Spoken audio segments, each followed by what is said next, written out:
Hello guys, मेरा नाम है जगन और स्वागत है आपको जब दुनिया में। होप आप सब बढ़िया होंगे गाइस।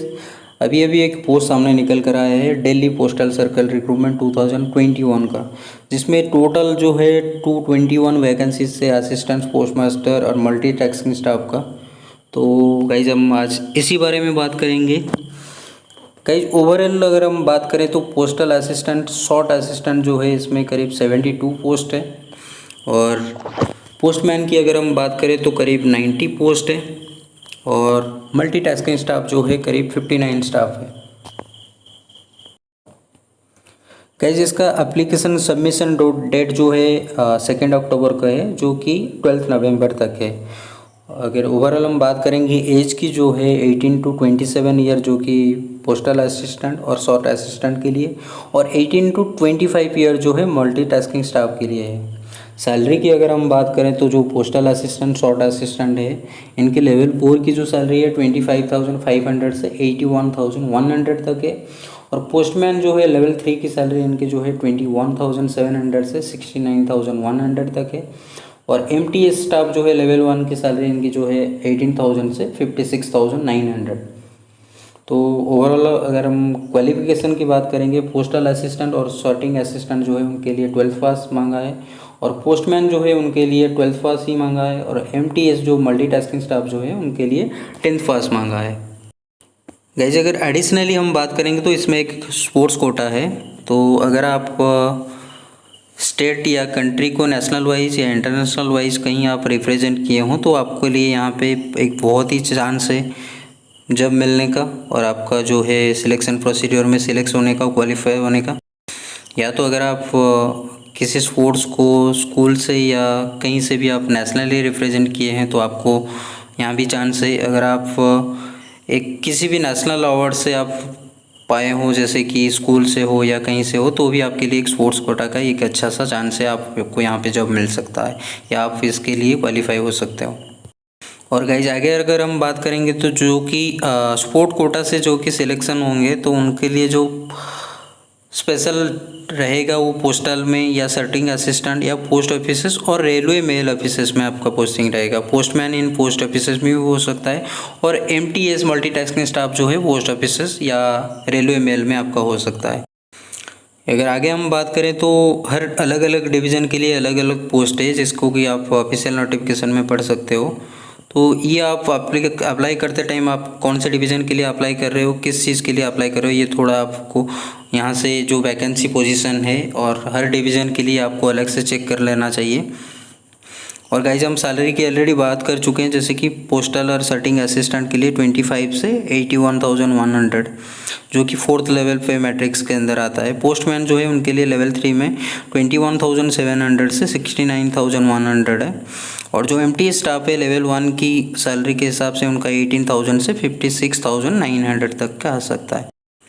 अगर हम एज लिमिट की बात करें तो है जो लास्ट डेट रिसिप एप्लीकेशन के हिसाब से आपका ये रहेगा, जैसे कि 12 नवंबर 2021। तो यहाँ पे गाइस जो पोस्टल असिस्टेंट और सर्टिंग असिस्टेंट है उनको 18 से 27 साल होना चाहिए, और जो एज रिलैक्सेशन है गाइस आपका करीब 3 साल का रहेगा OBC के लिए, और SC ST के लिए आपका सेम वही 3 साल का रहेगा। और MTS स्टाफ जो है उनके लिए 18 से 25 ईयर मांगा है, जैसे, और OBC के लिए 3 साल का एज रिलैक्सेशन है, और SC ST के लिए 5 साल का एज रिलैक्सेशन आपको यहाँ पे मिल जाएगा। और गाइज एजुकेशन की हम ऑलरेडी बात कर चुके हैं, जो कि पोस्टल असिस्टेंट और सॉर्टिंग असिस्टेंट के लिए 12th पास मांगा है, और पोस्टमैन के लिए जो है 12th का मांगा है, और MTS स्टाफ जो है उनके लिए करीब 10th पास का क्वालिफिकेशन मांगा है।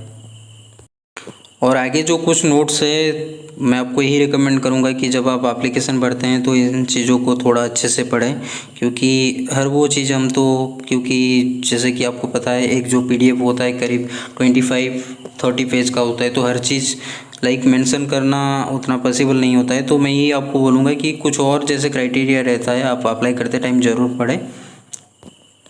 तो स्पोर्ट्स कैटेगरी की कुछ और चीज़ें दिया है, जैसे कि कुछ ऐसे स्पोर्ट्स है जो कि आप एलिजिबल हो अगर वो स्पोर्ट्स कोटा के अंदर हो। आप जब अगर स्पोर्ट्स कोटा से अप्लाई करते हो तो ये चीज़ों का थोड़ा आप ध्यान रखें कि आप किस कोटा से हो और किस चीज़ के लिए अप्लाई कर रहे हो। तो एप्लीकेशन फ़ी की अगर हम गाइज बात करेंगे तो 100 रुपीज़ नॉर्मली है ओबीसी या जनरल के लिए। कुछ और चीज़ें हैं जैसे कि पोस्टमैन या लाइक अगर आप SC ST या स्पोर्ट्स कोटा से आते हो तो आपके लिए वो वहाँ पे कुछ एक रिलैक्सेशन मिलता है। कुछ और चीज़ें हैं गाइस, जैसे कि हम बात करेंगे बहुत सारे फॉर्म हैं कैटेगरी के हिसाब से। आप किस स्पोर्ट्स कोटा से आते हैं तो ओवरऑल ये फिलअप करना पॉसिबल नहीं है। जैसे कि आपको पता है बहुत सारे यहाँ पे फॉर्म दिया हुआ है कि आप कौन से गेम से बिलोंग्स करते हैं, तो उसके हिसाब से आप हर फॉर्म को भर के आप अप्लाई कर सकते हैं। कौन सी यूनिवर्सिटी से है, बोर्ड एग्ज़ाम के लिए अलग से आपको फॉर्म भरना पड़ेगा। ये चीज़ें आप ओवरऑल जो है जब आप अप्लाई करते हैं तो आप इस सब चीज़ों का ध्यान रखें और अप्लाई करते टाइम ऑफिशियल वेबसाइट पे जाके सारी चीज़ें आप अच्छे से रीड करके ही अप्लाई करें। मैं ही आपको सजेस्ट करूंगा क्योंकि एक वीडियो में 25 पेज का कवर करना उतना आसान नहीं होता है। तो अब जब आप अप्लाई करते हैं तो ये सब चीज़ों का थोड़ा ध्यान रखें। ओवरऑल जैसे कि हम ऑलरेडी बात कर चुके हैं, ये जो जॉब है टोटल 221 का है। टोटल 221 को पोस्ट है गाइस। जो पोस्टल असिस्टेंट जो है 72, पोस्टमैन जो है 90, मल्टीटास्किंग स्टाफ जो है 59 का वैकेंसी है। और इसका एप्लीकेशन सबमिशन डेट जो है 2 अक्टूबर से 12 नवंबर तक है।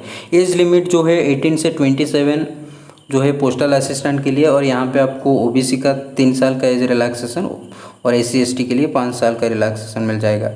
और MTS स्टाफ जो है उनके लिए 18 से 25, और सेम आपको ओबीसी के लिए 3 साल का एज रिलैक्सेशन और SC ST के लिए 5 साल का एज रिलैक्सेशन मिल जाएगा। जैसे कि सैलरी का हम ऑलरेडी बात कर चुके हैं। पोस्टल असिस्टेंट और सॉर्टिंग असिस्टेंट के लिए 25,500 से 81,100 तक है। पोस्टमैन के लिए जो है 21,700 से 69,100 तक है। अगर हम MTS की बात करें तो 18 से 56,900 है। और ओवरऑल क्वालिफिकेशन की अगर हम बात करें, जो पोस्टल असिस्टेंट है और सॉर्टिंग असिस्टेंट उनके लिए 12th पास, और पोस्टमैन जो है उनके लिए भी सेम 12th पास मांगा है, और मल्टीटास्किंग स्टाफ जो है उनके लिए 10th पास का मांगा है। तो ओवरऑल गाइज हम सारी चीज़ें होप कवर कर चुके हैं। कुछ और चीज़ें अगर रह गया है तो मैं ही आपको सजेस्ट करूँगा जब भी आप अप्लाई करते हैं तो बाकी सारे जैसे रूल्स रहते हैं तो आप उसको ज़रूर पढ़ें। और स्पोर्ट्स कोटा की कैटेगरी में जो है उनके लिए तो स्पेशली यही कहूँगा कि आप स्पोर्ट्स कोटा के जो रूल रेगुलेशन है उनको पढ़ें और उसी हिसाब से फॉर्म 1 फॉर्म 2 को भर के ही आप अप्लाई करें। तो मिलते हैं गाइज अगले वीडियो में, तब तक के लिए जय हिंद जय भारत।